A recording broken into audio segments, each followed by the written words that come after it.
with us. We're on the road, beautiful Alexandria, Louisiana, in conjunction with our good friends at KSYL 970 AM in Central Broadcasting, of course. And if you come by, do they have any more Best Stop Boudin left? Not much, but Miss Tanya brought some Atwood Bakery, which is never bad anywhere. Yeah, I can't have any of that stuff. So I know we were laughing about, we were laughing about the Boudin this morning. That a year and whatever ago when I could actually eat Boudin, I can't have any of that now. That was hilarious the first time I brought this. Yeah, I ate you said 6. I think it was 8. I think I ate 8 links. Well, 6 was the first round. Anyway, yeah. Dallas and I, there were long links that day. Oh, there were like 8. You sat there and ate 6 in 2 seconds. Oh, I guarantee you. And we were kind of laughing, of course, your health and all that. That's because my wife didn't feed me and she wasn't taking care of me, and so I had to eat the Boudin that you brought. It was a necessity. It wasn't. I hope she's not listening. Yeah. All right. It was funny. We may see Lance for a few minutes. Actually, she is, because when she knows I'm on your show, she listens. Absolutely, and that's part of the 90-10. She's listening for you. She ought to be listening to me. She's listening to me, and then then I know. Cindy, I know her now. I can tell her. Yeah, Cindy's listening, and what she does is she listens to the show, and then she critiques me later when I get home. All right, you were a goofball for saying that, because she's going to say I'm a goofball right now for saying that she says I'm a goofball. No. I'm going to give her a pass on not listening to me when you're not on. If she's critiquing you and leaving me alone. Oh, she leaves you alone. She's like, Moon, great. You need to do this, and this, and you said this, and you need to watch yourself, and anyway. All right, you've been listening to the doom and gloom of the budget. They passed the budget, 55 votes. There were 5 Republicans, the typical Republicans: Nancy Pelosi, Julie Stokes, same person, Barry Ivy, Havard from St. Francisville, who wants every tax raise. Let's get some jobs in here. Bubba Cheney and Rob Chatwin, who made the comment out of Ruston. That's the old tech guy. I hate raising taxes, and he votes for every tax.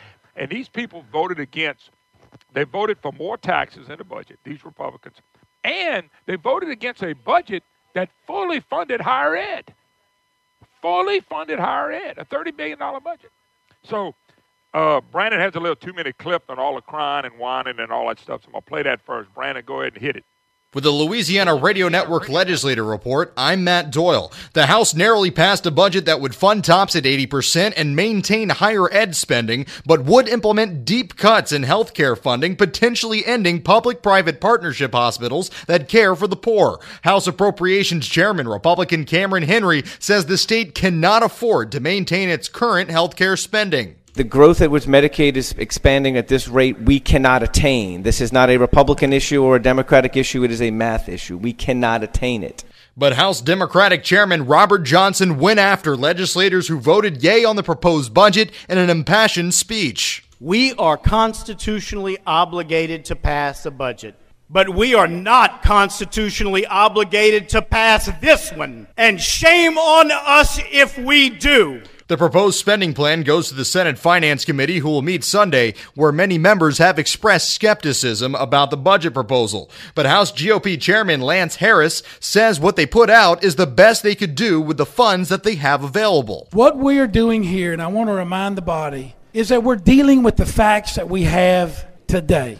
We're dealing with the levels of funding that REC has projected today. But House Democrats nearly unanimously voted against the budget. New Orleans Representative Gary Harris says if passed, this spending plan would kill people. If these cuts come through, it would be reasonable to expect the loss of life because people won't have as much access to health care that they currently have. And Governor John Bel Edwards announced that if the spending plan reached his desk, he wouldn't sign it. The types of cuts that I just described to you do not happen in the state of Louisiana. The state is better than this. They deserve better than this. Reports now indicate that legislators are planning on beginning a special session mid-May to attempt to replace the $663 million missing from the budget. Louisiana Radio Network.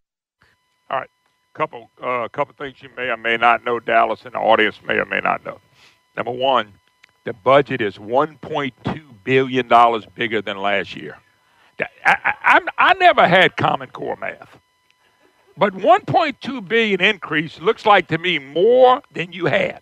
And maybe Common Core math shows it as a decrease, but I don't know. Okay, number two.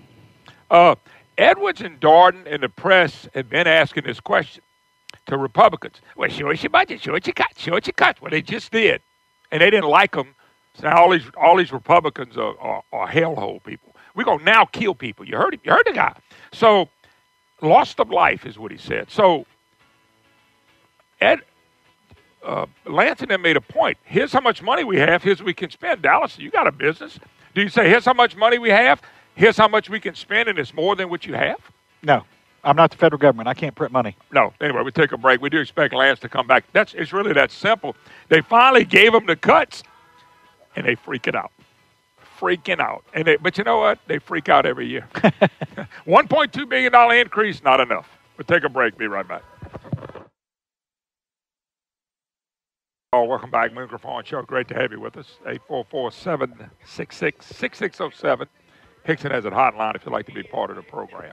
All right, put that thing a little closer. Yeah. See, Dallas hollers at me. Lance can't afford to holler at me. I might holler back at him. See, it's the difference there. Lance works for me. I work for Dallas. That's right. I work for the constituents. That's what I'm saying. So you work for me and the constituents. I work for Dallas. So I can holler at you. You can. But anyway, that's right. Good to see you. Of course, Lance Harris, representative, and, of course, right out of this area. And he was gracious enough to come by. And I heard he got in a little bit of a shouting match this morning with one of my favorite people. Well, yeah. I did call into a radio show, and I appreciate Senator Luneau. He and I grew up together, and as he said after I got off there, we can kind of agree to disagree. Yeah. And, I didn't even hear it, but you're right. I had to throw that in there. Anyway, Lance. All right, Lance. One of the things that I said, was talking to Dallas. Me and Dallas didn't actually get a chance to talk about it, but we will. Budget's passed. One of the things they cried about, the governor, I call it co-governorship, him and Darden, and then all the people in the press have cried about, well, what'd you go cut? What you gonna cut? I've been laughing at that because now I'm starting to ask, well, what do I cut to pay more taxes? And y'all finally sent a budget to them. And they y'all freaking plumb out. Right. But you gave them some things that you felt like you had to cut. Cameron Henry, who I had on early in the week, I think he's back on Monday with me. He says $200 to $400 million in health care. It is no way this state can sustain that. I mean, I'll just throw that at you. I mean, what about it? Absolutely, and I agree with him 100%. So it grows and grows. We have to curtail some of the spending. We have to control it. What our whole strategy, and thanks to Speaker Barbara, he did an awesome job this week. I want to give him a lot of credit for getting this done. It was a big, I think, win for him and the House body. Look, what we've been working on since the beginning, 2 years ago, is to force the government on a diet, basically. And that's where we are. Just think if we would have done what the governor wanted us to do a few months ago, we would have extracted over $500 million in taxes out of the taxpayer's pocket that the state doesn't need. Think about that. So by doing it this way and coming to this point where our common sense idea is we take the money that the state actually has right now, what the REC is projected. And that's what you budgeted. And that's what we budget. We can't do anything else. We can't print money. We can't wish there was money there. We have to budget it. Then we send that to the Senate. Let them work on it. Let them look at what their priorities are. They always, by the way, off the record, on the record, I'm on air, but they always seem to find some money. And they do. They always seem to find money. There may be some little pots that they find, and that will shrink the deficit even more. And then, ideally, if they would pass that budget, which I doubt it will happen, but we get all this work done, then we know exactly what pots we have to fill. What priorities we have to fill with some type of either revenue in all fairness to you, I'm not for raising any taxes. You got to know that. But in all fairness to you, you've always said we're probably going to reach and gain a little bit of money. And I know you've been saying this, and you're one of the leaders in the House, but it seems the governor doesn't pay attention to what you say. The media doesn't pay attention to what you say. And even your colleagues don't pay attention to what you're saying. They nutting up. I just heard one story. Because of what y'all did, we're going to have loss of life. Did you know that? Yeah. Did you know you killed somebody? Yeah, well, look, the public... By the way, somebody call the police. We're going to arrest him right here. And that's what these leftist lawmakers are hollering and crying. Loss of life because of what y'all did. I'm going, who the heck killed somebody? Yeah, well, look, this is a little civics lesson to those lawmakers. What we did yesterday is not law. It's just the first step in the process. Hey, by the way, thank you. First, it had to come out of a committee. Then it had to go to the full House. I'm explaining this to people. Yeah. Then it goes to a Senate committee, okay? Finance, I guess. Right. That's y'all correct. appropriation, this goes to finance. Right. Okay. Then it's got to pass that. Then it's got to go to the full Senate. You know how much can happen between now and then? Oh, yeah. You got another REC meeting coming up. You Right. they may Revenue recognize estimating more revenue. A lot of things can happen, and then the Senate passes it. If the governor doesn't want to sign it, that's his prerogative. But here's the deal: if he calls a special session, which he will, I have no doubt that he is going to do that. Well, because he wants tax revenue. Right. The session's called for new taxes. Right. So if he calls that special session, we will know exactly where we are with the budget, and we can take a supplemental bill. And if we have to shave some some credits on the sales tax, maybe there may be even a debate on a quarter of a cent or whatever. And by the way, let me explain that. It would go from the 1 cent down to a quarter cent. That's correct. Quarter cent would produce what, 250? 220 million. So that debate will take place, and then we know exactly where the money's going. The way the governor wanted to do it in this process is us not pass a budget. We get to the special session. Nobody knows where the money's going to go, and he just wants more taxes just to throw down government's throat to spend it where they want to. That is not responsible. What we did yesterday is responsible, and it took a lot of guts for my members. Let me tell you something. Oh, yeah. They voted on these hard cuts, and they know they're going to get some grief back home, but it's just the first step in the process. But they're getting grief from people who one or two types. Somebody that doesn't understand, because when you go out there and tell people we're going to cut our jobs at the hospitals and we're not going to have care and the partnership people are leaving, people buy into all that. Oh, yeah. And so you're going to have that type. And then the other one's the one that actually benefit from higher taxes. So those are the only two people that are going to be upset about it. Right, and look, I think it's a little different this time because people have been through this process so much under this administration. After all, after all, his first speech was we're not going to have LSU football. I remember that. Yeah. By the way, I would have loved to have bet if he would have if Nevada would have took odds on that. I would have went borrowed money on my house, took every penny I had in a 401k and savings account. I would have bet. I'd have asked Darius, can I borrow a couple $100,000? I'll pay you back. I'd have put a pot of gold on that sucker, and I'd have sat back. And when that money came in, I'd have gave Dallas his money back. Yeah. I'd have more money than God. Yeah. That was never going to happen. But when you say stuff like that, you scare people. That's right. This stuff with the hospitals, we're going to close them down. Let me tell you something. Now, one hospital is going to close down. But look, I'll take that bet too. Oh yeah, no, it always works out. That's been going on since the beginning. Way before you got there. Yeah. In any government, you have those that want to put the government on a diet and those that want to just feed it. But look, let me remind the public. Go back and look at the record. This started out at $1.8 billion deficit. It went to 1.4, then it went to 1.2, then it went to $996 million. 648. Yeah. Now, no, that's his figure. If you use where our spending level right now, okay, and you take the REC projection and a couple other little things that we know about, we're at $495 million deficit. Okay. But by the way, at a standstill budget. By the way, I was going to ask you if we're going to go back to 495. They use it. By the way, they upped it. They went to 663. I read an article. Matter of fact, here it is right here. Read an article in the Advocate, state facing about 650.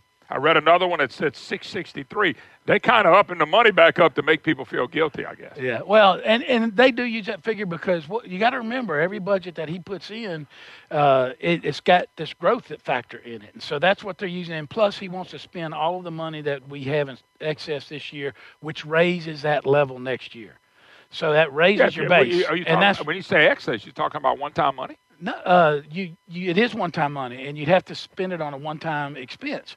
So we have about $153 million right now. But he's not putting that in reoccurring money, is he? No, but he's going to try to spend it in a way that raises the base. But that's what they accused Jindal of, using a lot of one-time money, and he did. And a lot of people voted, including Edwards. Yeah, he voted for all this one-time money being used. And that hurt us too. Right, it did. I mean, we've had these problems. Look, back in 2004, Foster was governor. Yeah. They had a $750 million deficit on a much smaller general fund budget, $6.2 billion, I think, or somewhere around in there. Guess what? Percentage-wise, that's a lot bigger than this one. It's a whole bunch bigger. He said, we're just going to have to cut. And so they went through and they did it, and guess what? we're still here in Louisiana. Dallas is still looking good, and everybody else is looking good. And we got 2018 vehicles out here. You know, this Lance looked at you and said you were looking good. He looked at everybody else, but when he said looking good, he never looked at me. He never looked at me. Well, Dallas gets in his skin. That's why I need the third microphone. I'm going to do it next time. I'm buying it in honor of Dallas Hixson just so we could do this. Anyway, you're listening to the Moon Griffon Show. We're here at Hixson Autoplex. 3 great locations, easy to get to them. Great website, HixsonHasIt.com. Leesville, Monroe, and, of course, Alexandria, so they cover a lot of the state, folks. And at Dallas don't mind. I know this for a personal fact, and I know people that bought vehicles. He'll ship a vehicle quick anywhere they want one. And that's a really unique service. That's how I got my last one. It was sent to me to Lafayette, so it was really cool. Lance Harris. By the way, Lance, I always said this, anybody that listens to the program, we ought to tape. I say this all the time. We ought to tape what happens off the air. Yeah. That'd be good. That'd be good. Now, would that not be entertainment at best? To have some fun with the people I have fun with. All of it can't make the air. Yeah, thank God it doesn't. It'd be a good reality show. If Brandon Como, my award-winning producer, I never won an award, but he did. If he ever taped my program and did that and put it out there, I think we'll skyrocket. Yeah. All right. How do you think we fix this? All right, when I say fix it, Lance, I mean, well, maybe next year and the year after, we don't even talk about taxes. Maybe we go 5 years without. Is that fixable? I know it's not fixable if we keep dumping all the money we have to dump in health care. Listen, Medicaid explosion, all that stuff's affected budgets. I don't care what anybody says. Yeah. But tell me how we're going to fix it, brother. We're going to continue to have discussions like we've had now. Here, and you asked me what's going to happen this year. We have been saying as a delegation over and over and over again, we're going to look at spending first. We're going to take that rag and we're going to wring it until we get to where we know exactly where we are. That's what we started in this process. We have sent a budget over to the Senate. Ideally, what should happen is that committee should take it up and look at their priorities, see what they can find, send it to the Senate floor, see what they can find. Stop right there. Do you really believe it gets out of committee? I don't know. Okay. I don't. And by the way, I hear all kinds of things. So, if I was a betting man, and I'm not, I'd bet no. Well, let me tell you. If they want to kill it, they're killing it in the committee. Absolutely. If I was a betting man. Right. And I hear rumors like that. But let me tell you something. That's your duty as a legislator. You were sent down by your constituents to deal with the money that we have right now. And this isn't a pie in the sky. Santa Claus isn't coming to drop a bag of money in Baton Rouge. Deal with what we have right now. That's a sensible thing to do. Ideally, the Senate would send it out when in its complete form, and it may be short of some of the priorities we need to fund. The governor gets it. Guess what? When he calls that special session, we know what's in the call. We come back in, and we know exactly what we have to look at. So if, and let me do a big if they were to pass the budget, in the Senate, because the House has already done its job. You're saying we have a special session, and now we know where money needs to go. Absolutely. So if you got to raise 200 or 400, whatever the money is, you raise the money, you put it in there, budget solved, let's move on. Yes. And if you don't do it that way, then we're back to just throwing it in the general fund and not knowing what's happening. Wherever you want to go. So this whole process should culminate at that point where we put a supplemental bill together after we know the amount, and we say, well, look, private partnership hospitals needs about whatever it is, $100 million, whatever it is. Then DHH, well, they may not need the whole 300. Here you go. And then this may need something. That's what we debate. We put it in that supplemental bill as we're looking at the revenue renewal options or the exemptions or whatever, and match those two numbers up, pass them out, problem solved. But warning to the government and to the administration, we cannot keep growing government at the same rate. So this puts them on notice to do things, and it's already started to work. When we hear in Appropriations Committee about the money following the patient on Medicaid, how these savings are coming in, the things that we're doing are starting to work. It's a long, hard process, but I'm telling you, this is what we have to go through to get there. One of the most unbelievable articles I saw the other day, and it was that Medicaid is now economic development.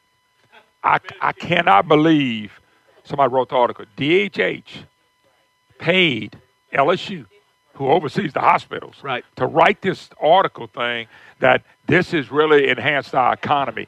And maybe you can look at it and say, in the short run, But the bottom line is, I couldn't believe they wrote a deal like that. And what it did is it bode well for them because the newspapers take something like that and they put it out as fact. Absolutely. I'm sorry, that's not. If growing the government is going to help our jobs and economic development, that's all going Medicaid. That's all going Medicaid. And, man, we ought to have a booming economy. Everybody ought to be happy, right? We should be like Dubai in Louisiana if that was the case. I know, but that's a good point. Yeah, but look. You said you should be like Dubai or we should cry. Yeah. My head said no, we were right. But look, if you want to counter that, just all you got to do is Google and Forbes and some of the other business magazines. They have a study that says we lose $1.44 out of the private economy for every dollar spent in Medicaid expansion. It's very simple. Tax dollars pay for that. That comes out of the private sector. But Lance, what upset me was you got an entity like DHH who hires another government entity like LSU in a policy study, and LSU oversees hospitals and writes a positive deal like that's growing our economy. When the fact is, well, it's no way they could. The press takes it and runs with it as facts. That is not true. There's no way that works. And that's because government has become an advocate to propel themselves. I mean, and look, that's why we need managers in top-level positions in government instead of advocates for programs. See? I hope you listen to all this because you got to respond to all this in the second hour. Yeah. So you need a manager, Watch Dallas say, I got a meeting. I got But interested. But so if you get, this is what you're saying then, if we could fix it like you're saying, and everybody goes home happy, it's only going to work if Bel Edwards and Jay Darden quit trying to grow it more. Right? Is that correct? That's correct. And we are going to have to do our job in appropriations as a body to control the cost of government. You know, it has gone up every year. It has gone up every year, whether you hear everybody saying it has different stories. But as Cameron Henry Wright, he said this budget, the one that they passed out appropriations that I'm taking y'all passed yesterday, for the most part, stayed intact. Mm-hmm. He says it's $1.2 billion higher than last year. The one we're in now. It's higher than, yes, and 2 years ago it's even higher. So, but it's $1.2 billion higher than the one we're in now. Well, is that correct? I'm asking, or maybe I got the wrong numbers. He said it's $1.2 billion higher. Then maybe last year's budget. Last year's budget. Yeah, and it may be that I'm not. Check on it for me. That's what he said. Right, I'll check it and I'll see. And whatever Cameron said is right. He knows the budget. He did a fantastic job yesterday too. But it is higher. It's a whole lot higher. Remember, just in this budget we're in now, it's $5.4 billion more than just the first year of Bel Edwards. So $5.4 billion. Yeah. Now, by the way, not $5.4 million. Not $5.40, $5.4 billion, and we got a problem. Yeah. So I mean, that's what we're dealing with. I think we did an awesome job yesterday. I'm so proud of our members in the House, and I think they should be. They've been taken down by the media and some of the people on the left in the political arena. I noticed it was only 5-6 Republicans voted against it, but it's the same ones that've been voting with the governor for a long time. I'm not going to mention them in front of you, but I'm just saying they've been voting that way. So I thought the 55 votes was strong. Oh, it's strong. I know you didn't even 53. 55 is strong. Well, let me tell you, there was all kind of pressure that our members were under. We were hearing from hospitals, from nursing homes, from saying don't pass HB1. What do they expect to happen? Didn't y'all pass fully funded higher education? I did. That was my amendment. In other words, these guys voted against a budget that fully funded higher education. And they voted against it. Right. And they voted against it because it didn't raise more revenue and let's be blunt, the $1 million comment.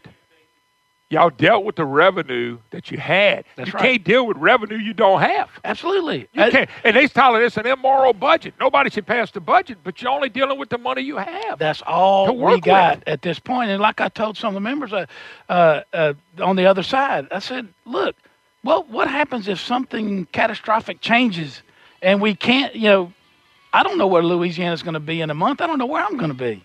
We have to deal with the facts that are before us today, and that's what we did. Next year, they're only paying 75% of Medicaid.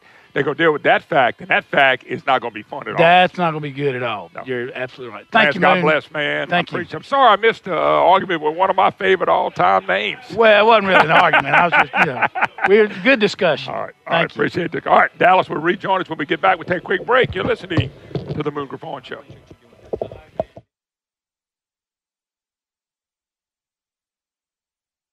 Welcome back, Moon Griffon Show, on the road again in Alexandria, Louisiana. Of course, Hixson Autoplex is where we are located today in Alexandria. Of course, they got a great location in Leesville and Monroe as well. Dallas is, of course, going to rejoin us. Lance Harris, just you're over there shaking your head. You remember what I told you about we ought to tape off the program and put on the program? Absolutely. Now you know why I say that. Absolutely. All right, Dallas. Of course, you heard Lance and trying to fix stuff, and it gets so hard. I've heard Limbaugh talk about this in our country, and I believe it's kind of like that in the state too. We got what I call the producers, and we got people that are non-producers. Sure. And the non-producers are depending 100% on government taking from the producers. Sure, absolutely. Coming up with a new program for them. So what you do is you have a bitter, I don't like to use the word hate, but you got bitter like this all the time, and it makes it look what like... I've never seen at a level before now is the non-producers hate the producers more than they've ever hated them before, and the producers are the ones that are paying for everything. You know, sad thing, I don't hate the non-producer. I don't hate the person that's not doing anything. I just want to, like, give you an example. Medicaid's a great cause. The Medicaid that's helping a poor person that can't afford insurance with medical costs and stuff like that, I've never had a problem having a safety net. We've always had a safety net. But what's happening is 40% of people are on Medicaid now, okay? And out of that, there are a bunch of people that can go to work. Those are the ones that I go, why can't you go to work? I have to go to work. Those are the ones we get frustrated with. But it becoming the producers and the non-producers, maybe that's the wrong term. But it's almost two groups. No, in the business world, that's what they're called: producers and non-producers.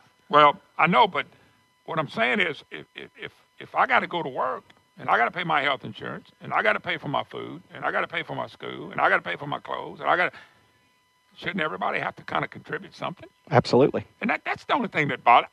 Once again, I think we ought to have a safety net charity hospital. You're under a tax-structured system, federal tax-structured system, where almost half the people in the country participate. They don't pay $1 in tax, not $1, and yet they still get to vote, which is fine with me. That's a part of our democracy. But you've got the people that don't produce anything and don't pay anything that are about to outvote those that do produce. And the only good thing about our voting system is a lot of the people who don't produce anything don't vote. Well, no. And if they voted, we'd really be in trouble. I just kind of get concerned because the clash, and forget the federal government, we're talking about state government. They pass a budget that's $30 billion strong. Yeah. Nobody talks about that. We have been on a run for 10 to 15 years where government's outpacing economy growth 2-1. Yeah. That can't happen. Well, it can happen for a period of time. It blows up. And then it blows up and it becomes unsustainable. By the way, Spain would be a great place to go. Yeah, that's great. 25% unemployment. Sure. That's what people don't understand. There's not an unlimited number of dollars out there. Yes. I mean, it's just not. It's a limited amount. And our state's we've run out of Katrina money. We've run out of Rita money, that reconstruction money. We've run out of all that, and now we're having to live off our own means. And it's. Can you believe it? Our old buddy C.B. Ferguson used to say, if you want to get the economy going here, we need a couple of hurricanes. Oh, my God. C.B. said, well, think about it. Yeah. Where we can sit back, BP money, whatever it is. And what I don't understand also is our state has so many resources, so many robust resources that if we managed our government correctly, and I'm not saying it's even the problem with the people that are in office now. This has been a decades problem that's been a perpetuated problem that hadn't been dealt with. So it's not the people in Baton Rouge that are there today didn't create this mess to a great extent. Only John and Larry. Well, I mean, there's a few that have been there a long time, but even them, 42, and even them as individuals didn't create this. It's taken a lot of individuals over many decades to create this mess. And what I'm hoping is that someone will step up and say, I'm going to solve this problem and help get us back to square one. And so my hope is, we got some good positive news. You're starting to see people in the oil field industry being recalled back to work. You're starting to see oil go up to reasonable numbers. It's in the high 60s. Hopefully it'll go into the 70s and stay there. I want oil companies to make a profit, because when oil companies in our state and around the country make a profit, our people in the oil producing parts of our state are hired. There's jobs there. They make money, and that money gets recycled into our economy. It's important for us. We're an oil-dependent state. Y'all got, even in your area, you got a lot of people that go work. Absolutely. When everything's rolling, they leave and look, for work 2 weeks at a time and stuff. It's one of the things that's really interesting is, of course, we have multiple Ford stores, and Ford is a disproportionate manufacturer in the oil field industry. And by that I mean that's a great thing. So when oil's doing well, more than 50% of the people, there's lots of brands to choose from, but Ford trucks, particularly Ford trucks, both half-ton and heavy-duty trucks, dominate the oil field industry. It's just a fact. I can show you statistics and show you real numbers. They crush Chevy and they crush Dodge, and to the tune of literally they more than double Chevy and Dodge and every other manufacturer put together. So now, unfortunately, they do very well. In bad times, it's unfortunate because when the oil field industry is suffering, Ford as a manufacturer suffers their disproportional amount because they're such a high percentage of the vehicles. Absolutely. And so Ford dealers in the state have really suffered over the past couple of years, just as people in the oil field industry have suffered, because we are so tied to oil in our state, and we're so tied to oil as a manufacturer, not a manufacturer me, but as a seller of manufactured vehicles by Ford. And so I'm looking forward to our state getting back to normal, what I call normal in the business industry. Well, we hadn't seen the pickup in jobs yet. Yes, I agree. Where I'm living. I'm just talking to now, people. Lafayette is showing signs. I can show you some statistical numbers that really do show that. They just not. Yep. They're sitting there wanting to go back to work. Yes. I know a friend of mine. I've said it before. I can say his name now, but I'm not. They had 11 rigs. You have a friend? Down. One. Okay. They have 11 rigs. Yes. It's kind of a land rig deal where they right. go out and do work, and they had one working, and that was not even working. Right. Well, the price is going up. Well, but what you're seeing also is, but the lawsuits have hurt that business. Yes. Dallas, and I tell you what, the group of people that I believe are going to make a run to beat Bel Edwards is going to come out of the oil patch. Yeah. Because they're so upset at the lawsuits, one after another pound, and then you got parishes suing. Well. So that's kind of hurt it on the comeback. I'll give you another example. Don Briggs was on my program. It's been a few months now. But Don talked about this. He said there were two investors from New York that came down. Their goal was, when oil patch starts cranking back up, right. They're going to do the investing. Both of them left and said, ain't no way. Yeah. Not here. Not with lawsuits. The governors encourage lawsuits by the coastal parishes. And they encourage, and the buddies that are making money are people that support him in the election. Sure. That industry down there is mad as hell. They feel like they ought to already be way ahead of where they are right now. But when you talk about investment what does an investor, when they put money into something, what is an investor looking for? They want to build it and get an investment on their money. They want money back. They want a return. And the other thing that they look at is a risk of what is the risk involved in the investment. And so when people like the people from New York come down and look at Louisiana right now, I'm not talking about it needs to always be this way. What they look at is they look at Texas, they look at Mississippi, they look at other places where oil investments are available, and they go, okay, if I put $1 into Louisiana, first, what kind of return am I going to get? Second of all, what's the risk involved with my return? And right now, there are other states, and it's just fact. There are other states that they can go take the same dollar and invest in that economy in another state with less risk and at least the same, if not more, opportunity for upside revenue. And that's what these guys basically and that's not, said. Do you blame them? No. We can't tax them and say, you're in New York, I'm going to tax you and make you invest your money here. You can't do that. What people do is, and that's what I've shared with you so many times on your program for years, we're on that slippery slope. We've been so wishy-washy.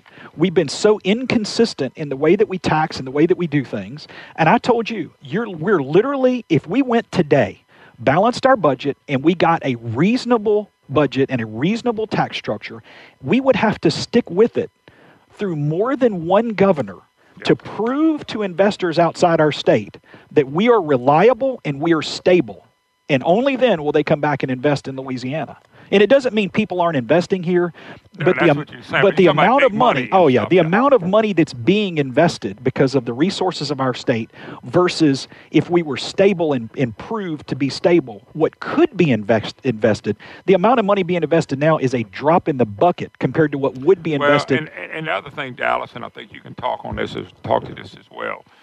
It can't be we stabilize budget by taking so much from business and people, and then the economy's not stable because that causes a problem. There is a balance right now. Yes. Lance could have gave you the numbers. Our economy in the last 10 or 15 years has grown. The government, state government's grown twice with the economy. Absolutely. We've outpaced. That doesn't work. It never will work. Now, I can see the economy growing twice and government coming up because you're going to have more revenue. Sure. Makes sense. And that's not what they do. But what it shows is, to the outside person that's an investor, a potential investor,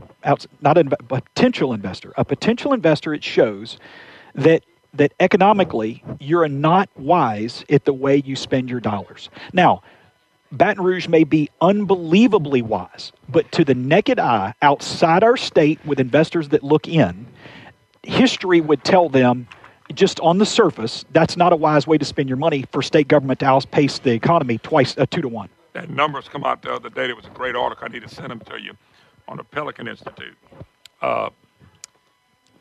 We, from February 2016 to February 2017, or 17-18, we lost 200 jobs here. Mississippi created 14,000 plus. Yes. Alabama created 16,000 plus. And you ready for this? Texas created 285,000 plus. Yes. We have an out-migration problem. Think about this. Mississippi, Texas, Alabama, all right there by us. And you wonder why we got an out-migration problem? They're going, they're creating jobs over here. Boom, they're gone. Absolutely. And you lose these people. And why not keep them here? You can't keep them here if you don't have good-paying jobs. You can't. Moon, just like the outside investors. We have seen, because of the threat of TOPS, and the way we have threatened our institutions of higher learning, and the way we've threatened these children that are considering going to Louisiana schools, you have an out-migration of kids that are going to other places to go to college. When they graduate, the same capable kids that our state educated and graduated from college now are coming back. They're investors. They're looking at their life, and they're going, is my life best invested in a job in Louisiana, or is my life better spent? Absolutely. Is it better spent over in Texas or Mississippi or New York or South Carolina or somewhere else? And Denver, I've got an inordinate amount of people that I've known that are moving to Denver. And because not just for marijuana. Not just for marijuana. I mean, and look, I'm not saying some of them didn't go for that reason, but Moon, and when you talk to these young people, I'm talking about mid-20s to 30-year-old people. You know, they're looking at. You look at some of these millennials that are moving. They're talking about quality of life. They're talking about family time. They're talking about job opportunities and income. They're talking about future. Yes, they're. You want to be where your future's going to be. Yeah, and it's hard. It's hard to refute what they're looking at. These kids are we educated them. Yeah, and it's hard. It's hard to tell them they're wrong. Got to take a break. Dallas Hixson, Hixson Autoplex. We'll be right back. You're listening to the Moon Griffon Show.